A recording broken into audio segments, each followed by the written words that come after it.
Organizations routinely take their absolute best transactional salespeople, those who consistently hit quota, and promote them into key account management. But these roles operate on entirely different timelines. Traditional sales run on short-term, quarterly cycles, while key account management requires multi-year strategic alignment.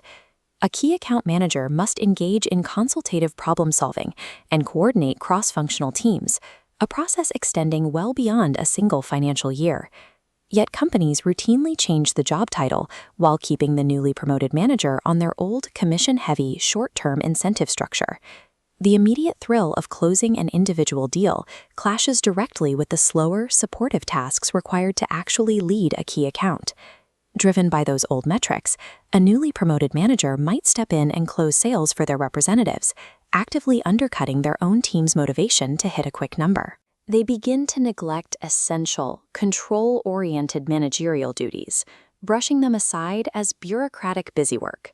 As sales become more consultative and complex, established transactional compensation policies break down entirely.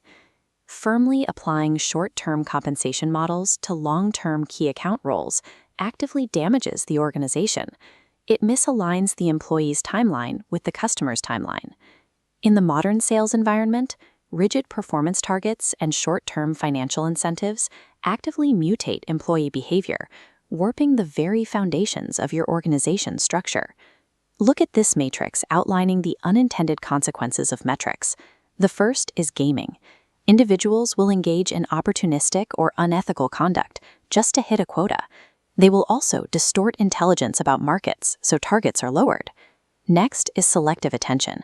Employees focus exclusively on what gets measured and ignore the rest.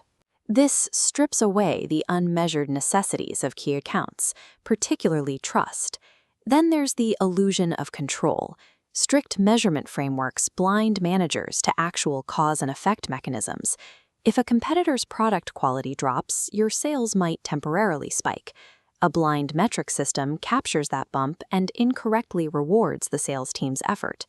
Believing that the system accurately reflects reality guarantees short-termism and flawed organizational strategy. Short-term financial targets in complex roles reliably engineer toxic organizational pathologies rather than actual performance. To understand exactly why the traditional sales model fails here, we have to look at the underlying psychological mechanics. This linear flow diagram illustrates Victor Vroom's expectancy theory. It starts with expectancy, the salesperson's belief that their individual hard work will directly result in hitting their targets. Next are instrumentality and valence, the absolute belief that hitting those targets guarantees a highly desirable reward, like a cash commission. Key account management breaks this chain. In complex accounts, individual effort does not immediately or reliably translate to a closed deal. We can see the parameters of effective targeting in Locke and Latham's goal-setting theory.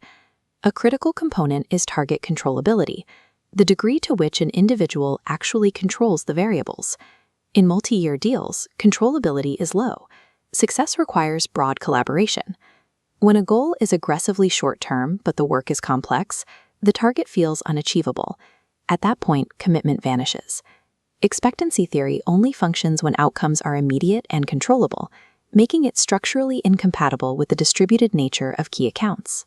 To fix the horizon mismatch and build true partnerships, organizations must abandon purely extrinsic behavioral models and fundamentally rebuild their internal incentive structures. This graphic details self-determination theory, highlighting the stages of motivation. The theory operates on a specific assumption. Human beings require autonomy, competence, and a connection with others to achieve growth. Migrating towards intrinsic regulation replaces the anxiety of a quarterly quota with a drive for genuine long-term client advocacy. This approach requires a companion framework, stewardship theory. Stewardship theory states that managers should act to maximize the organization's collective interests rather than extracting personal short-term gains. The psychological pivot is crucial. The KAM derives primary satisfaction from performing complex duties well and contributing to systemic success. This aligns the interests of the manager with the organization, naturally protecting the company's long-term wealth. stewardship relies heavily on intrinsic factors, like self-actualization, over extrinsic financial rewards. Self-determination theory and stewardship theory provide the exact psychological architecture that is absolutely required to sustain a functioning, profitable key account relationship. Moving from theory to practice, we can design the modern KAM remuneration package from the ground up.